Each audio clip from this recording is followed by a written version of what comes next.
Bom dia, eu sou a Carolina Soberon e juntamente com o Gabriel Moraes e a Camila Tomasi, hoje a gente vai apresentar a análise da capacidade de hospedagem de fontes fotovoltaicas em uma rede de distribuição em Porto Alegre, Rio Grande do Sul. E primeiro a gente vai contextualizar a energia solar no Brasil. Então a gente percebe que de 2015 até abril de 2021, a gente tem um crescimento de quase 13.000%, o que é muito relevante, é um crescimento quase exponencial. Isso se deve a incentivos e atualmente é muito mais comum a gente perceber em casas, residências, indústrias e comércios a implementação de energia solar.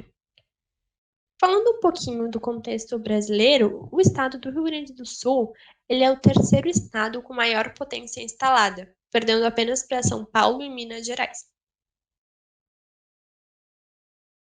Aqui a gente trouxe alguns dados da Absolar em relação ao Sistema Interligado Nacional. Então a gente percebe que no dia 3 de outubro de 2020, a gente teve o recorde da média diária de geração, que foi 778 médios. Já a máxima diária foi no dia 24 de março deste ano, de 2021, onde às 11 horas a gente teve um fator de capacidade instantâneo de quase 73%. Já em setembro de 2020, a gente teve o recorde de oferta de energia solar, que foi 1,4%. Aqui a gente trouxe algumas informações em relação ao sistema escolhido para análise. Esse é um sistema com 23 nós, tá? Ele tem 3 tipos de linha, então varia a capacidade das linhas, qual que é o limite de corrente, e a gente fez a simulação na linha 0, na 7, na 9, na 13, na 14, na 17 e na 21. A gente optou por analisar essas linhas. Foi uma escolha nossa. A nossa geração distribuída, ela está no nó 15 desse sistema, e é uma geração distribuída não apenas de um consumidor, mas sim de uma série de consumidores que a gente simulou. Falando um pouquinho sobre o tipo de o tipo de carga que a gente tinha dois tipos de carga, carga do tipo 1 e carga do tipo 5. É possível perceber que a carga do tipo 1, ela se comporta muito mais como um consumidor residencial. A gente percebe que após as 18, a gente tem um pico, que é geralmente quando as pessoas chegam em casa. Já a carga do tipo 5, ela se comporta muito mais como se fosse uma indústria ou um comércio. A partir das 8 há um aumento nessa demanda, permanece mais ou menos constante durante o dia, e após as 20 há essa redução drástica de novo. Nós simulamos no site as informações de geração, então a gente utilizou 1 kW-pico para realizar essa simulação. A nossa localização inserida foi Porto Alegre, porque a gente está analisando a cidade de Porto Alegre. Se inseriu o azimuth 180, porque o site ele era em inglês, então o azimuth deveria ser 180. Se utilizou uma inclinação de 26 graus, porque segundo o Atlas Solar do Rio Grande do Sul, seria o melhor ângulo para a geração. Se utiliza um fator de perdas de 10%, e os dados utilizados, eles foram uma série histórica, de 2008 até 2019. Então, a gente optou por não pegar um ano só, mas sim pegar o histórico desses anos. Aqui a gente consegue ver como é que está o nosso sistema sem aplicação de GD. Então, a gente percebe que os limites de tensão eles estão adequados e dentro das normas do PRODIST, que não houve em nenhum momento também o limite de corrente. Então, não teve limite de corrente nas linhas. A gente percebe que tudo está adequado. A gente trouxe aqui algumas informações sobre esses limites e sistema de geração distribuída. Após a instalação da GD na nó 15, é possível verificar que a corrente que passa na linha 9 é o fator limitante da potência da nossa GD, sendo esta em 7,74 MW. Pois nessa condição, a corrente que passa no condutor é de 214,75 A e o limite operacional deste condutor é de 215 A, e que esta máxima ocorre no dia 20 de outubro, ao meio-dia. Também podemos perceber que as tensões estão dentro do limite adequado, não ocorrendo uma sobretensão nem uma subtensão nas linhas analisadas. Neste gráfico, podemos verificar a geração diária de GD para a máxima potência instalada de 7,74 MW. Isso nos dá uma geração total anual de 12,34 GWh, com um fator de capacidade de 18,19%. Aqui também fica claro o comportamento sazonal da geração em um ano. Vemos que no verão temos uma geração maior no sistema fotovoltaico e uma geração menor no inverno, devido ao fato da altura solar da região de Porto Alegre. Neste gráfico é apresentada a geração mensal para a potência instalada. Podemos perceber a mesma configuração do gráfico anterior, porém essas estão somadas em períodos de um mês, e podemos perceber que os meses com maior geração são os meses de janeiro, novembro e dezembro. Após a determinação da capacidade de hospedagem ali para 7,74 MW da nossa geração distribuída, a gente rodou análises diárias para cada um dos dias típicos de cada uma das estações. Então a gente considerou como dia típico as médias horárias de cada um daqueles períodos. Então a gente teve resultados ali médios para cada uma das estações. Então, para o caso do verão, a nossa geração diária média ela ficou em 38,345 MWh, com um fator de capacidade de 20,64%. O que a gente pode verificar aqui na curva de geração da potência ativa que está sendo inserida na rede, né, pela GD, já que a GD não insere potência reativa, é que para o verão, essa potência ela é muito mais alta ali perto da 1, 2 da tarde, e ela se estende um pouco mais. Isso se deve à altura solar nesse período, que é maior do que nos outros períodos do ano, né? Então vai ali perto até as 20, 19 horas, 20 horas, a gente ainda tem um pouco de potência sendo inserida no verão. Depois, então, a gente rodou a análise diária para verificar as potências ativa e reativa demandadas da subestação antes e após a instalação da GD. Então, o que a gente verifica é que antes da instalação da GD, a potência ativa demandada da subestação ela é sempre positiva, ou seja, ela é um fluxo direto, né? A subestação está enviando potência para o sistema.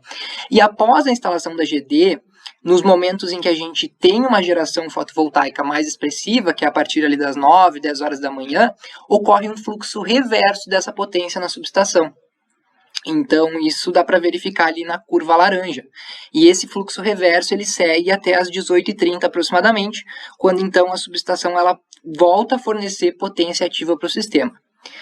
E a potência reativa, então, ela acompanha o comportamento da potência ativa, né? A gente pode ver que tem um descolamento entre a potência reativa antes e após a instalação da GD, sendo que após a instalação da GD a gente tem uma potência reativa demandada da subestação um pouco maior, né, do que é verificado no caso anterior.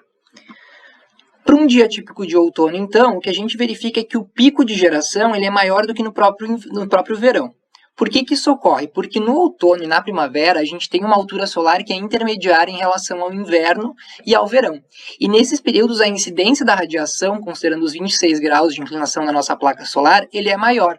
Então a nossa geração diária ali para o dia típico de outono ficou em 39,149 MWh, com um fator de capacidade de 21,08%. O pico, então, ele ocorreu perto do meio-dia e a nossa curva de geração ela não se estende tanto como no caso do verão ali. As potências ativa e reativa diária demandadas da subestação, então, elas têm um comportamento um pouco parecido com o que é verificado no verão, só que como a gente tem uma geração maior do sistema fotovoltaico, a gente acaba por ter um afundamento ali maior da curva laranja, que é, então, um fluxo reverso maior, né, porque a gente está inserindo mais potência da GD na rede elétrica.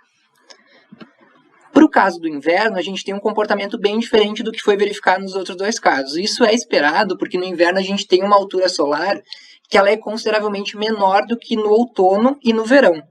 Então a gente teve uma geração diária bem menor, quase a metade, de 23,546 MWh e um fator de capacidade de 12,68%. Então, no inverno, a gente vê que a curva de geração de potência, né, ela fica bem mais baixa do que é verificado no outono e no verão, e ela não se estende tanto quanto nessas outras duas estações, né, parando ali de produzir a partir das 18, 19 horas do dia.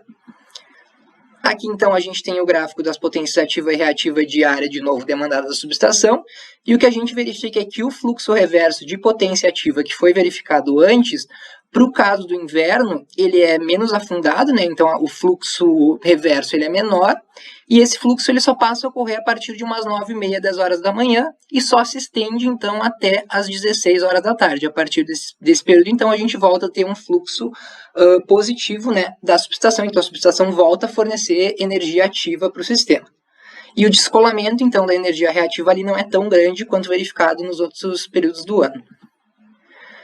Aqui, então, a gente tem a geração diária para o dia típico de primavera.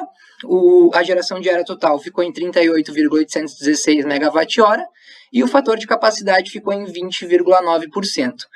O que a gente verifica é que o pico ele é muito mais parecido com o outono, né? Isso é esperado porque esses dois períodos do ano eles têm uma altura solar muito mais parecidas, né? E bem discrepantes do que é verificado ali para o inverno e para o verão. E aqui, então, a gente tem novamente os gráficos da potência ativa demandada da subestação e da potência reativa demandada da subestação, e o comportamento dessas duas curvas é muito parecido com o que é verificado no outono. Então, novamente, como eu já disse, se deve à altura solar nesse período, que é muito parecida, né? Na primavera e no outono a gente tem alturas solares intermediárias em relação ao inverno e ao verão, então é esperado um comportamento similar entre essas duas estações. No primeiro gráfico, vemos a potência ativa demandada da subestação. Nele fica claro que no inverno, a linha verde, o fluxo reverso é muito menor comparado com as outras estações. No segundo gráfico, vemos o comportamento da potência inserida na barra 15 pela GD. Também fica visível que a potência gerada no inverno é menor. Na tabela ao lado, é importante salientar que os maiores fatores de capacidade ocorreram no outono e na primavera, pois a inclinação solar é intermediária em relação ao verão e ao inverno. No dia da máxima corrente, obtivemos um fator de capacidade de 23,97%, e esse fator de capacidade não é maior do que o do dia de maior geração. Então, isso nos mostra que o pico que limitou o nosso sistema não é o dia em que houve a maior geração. E isso ocorre porque o limitante está mais relacionado com o pico de potência da GD do que a quantidade de energia gerada em um dia. Portanto, estas duas grandezas são independentes, pois uma é integral da outra, sendo uma instantânea e a outra não, obtendo uma distribuição maior de geração de potência no dia 8 de dezembro, o que ocasionou uma geração diária maior do que a potência instantânea do dia 20 de outubro. Vale salientar que os 2 dias estão na primavera. Neste gráfico é apresentado a curva de perdas totais anuais em função da potência instalada da GD. E é possível verificar que o menor ponto de perda ocorre para uma potência instalada de 2,09 MW, e esta equivale a 1,01% do total de energia que passou pelo sistema. E para a nossa capacidade de GD instalada, de 7,74 MW, obtivemos uma perda de 395 MWh, o que dá em torno de 3,05%. Portanto, sabemos que não estamos no nosso melhor ponto de perda, mas como é possível aumentar a potência da GD a um ponto que ela irá gerar mais, isso acaba compensando essa pequena perda percentual. Sabemos que no Brasil, nos últimos anos, a geração fotovoltaica distribuída vem crescendo de forma exponencial. No entanto, se a produção de potência ativa for superior à energia fornecida pela subestação, poderá comprometer o sistema de transmissão, devido ao fluxo reverso de potência emitido pela GD. Por isso, o estudo do impacto da inserção da GD na rede é de suma importância. Após analisar os dados da instalação do sistema fotovoltaico, foi possível observar fluxos de potências maiores na primavera e no outono. Também é possível perceber que após a conexão da GD na rede elétrica, influenciou de forma significativa o fator de potência na linha conectada à subestação, e que o limite operacional da GD foi de 7,74 MW, e para esta condição, a corrente da linha 9 chegou próximo do máximo do condutor de 215 A. O ponto ótimo de operação ocorreu para uma potência instalada de 2,09 MW, e para o ponto máximo de operação, as perdas são 3 vezes maiores que o do ponto ideal. Obrigada pela atenção, ficamos disponíveis para perguntas.